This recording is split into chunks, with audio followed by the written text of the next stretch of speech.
Good morning, this is Steve Chapman from Electronic World Publishing. We're here at Apex 2015, San Diego Convention Center.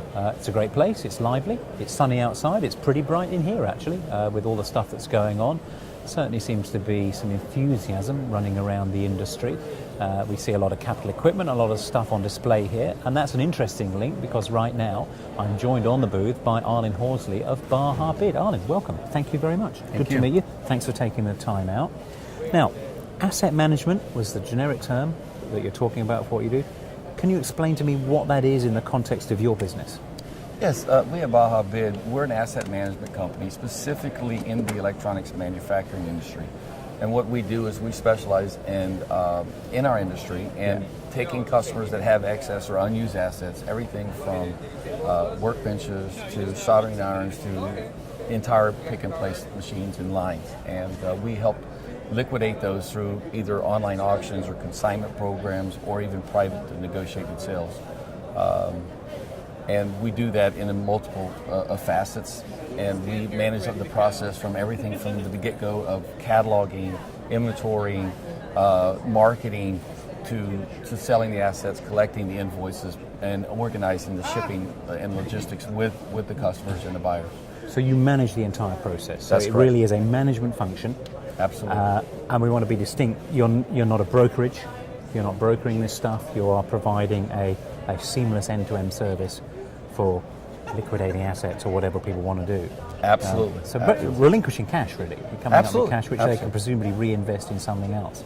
Absolutely. So how's the business going? I mean, how's that shaping up? Things are going really great right now. We've got 3 large projects right now, one going on with a company out of Philadelphia, another one going out of Kentucky, and a huge company here in California.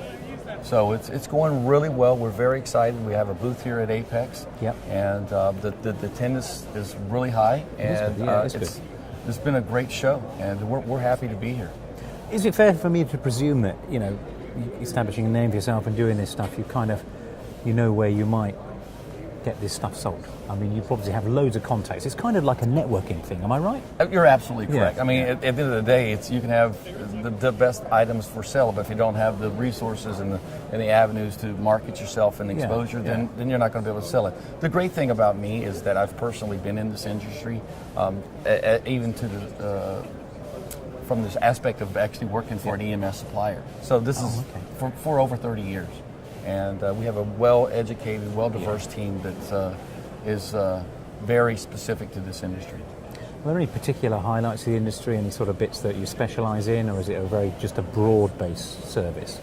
No, we only specialize in liquidating assets specifically in the electronics manufacturing and assembly, not the PCB fab or not even not wafer fab or nothing. No, okay. Specifically electronics manufacturing and assembly. Okay. That's our area of expertise. So that's like a focus thing. So you've got a focus, and you know who's doing what, and obviously you've got a pretty good idea of the value of the equipment.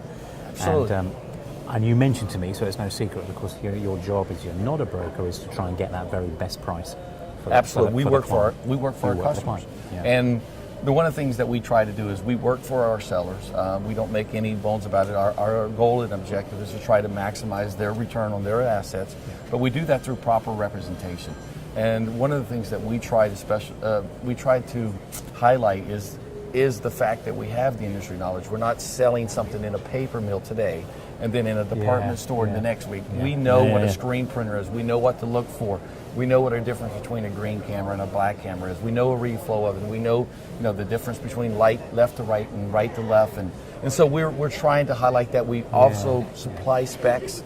We try to supply videos and other things that give our buyers the peace of mind that the equipment is being properly represented. And the whole process is transparent. Absolutely. Completely open book stuff. Absolutely. Yeah, it sounds like a great and valuable service. Because I think a lot of us don't stop to think what really happens to some big investments. These guys spend some big money on these lines, and they have a finite life. And sometimes that finite life is shorter than it should be because stuff changes, right? Yes, absolutely. And I want to make it abundantly clear too. It's not, a lot of people look at ours and they say, okay, it usually is involving a company going out of business, and we do handle that. I mean, where there's companies that are 200,000 or 300,000 square foot, and unfortunately they're shutting down a facility. So we'll go through the entire process of helping them liquidate everything, again, from workbenches to soldering irons.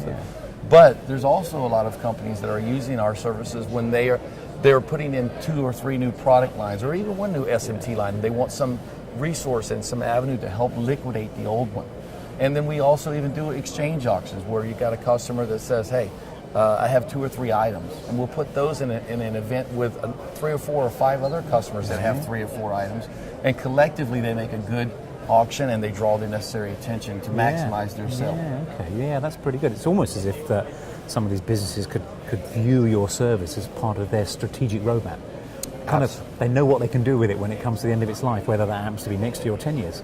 Absolutely. Yeah, that's pretty good. And we have a couple customers, not to piggyback off of what you're saying, is we have certain customers that are large tier 1 CMs, and they'll collectively they'll instruct their different departments to set the assets aside, and once every quarter we'll collectively put together an online auction and help them liquidate. So assuming that they have the floor space, they have the availability, we can liquidate those assets again on a quarterly or semi-annual basis. So that really is a business strategy for them. That's a commercial business strategy. There's no denying that. Absolutely. And you're right there at the helm. I think it's great. I mean, it's a refreshing and slightly unusual interview to have. It's fascinating, the economics of that, and it's great. I wish you every success here at the show. Doesn't sound like you're going to need it, but that's pretty cool. And I thank you very much, Arlin, for coming and talking to me. Well,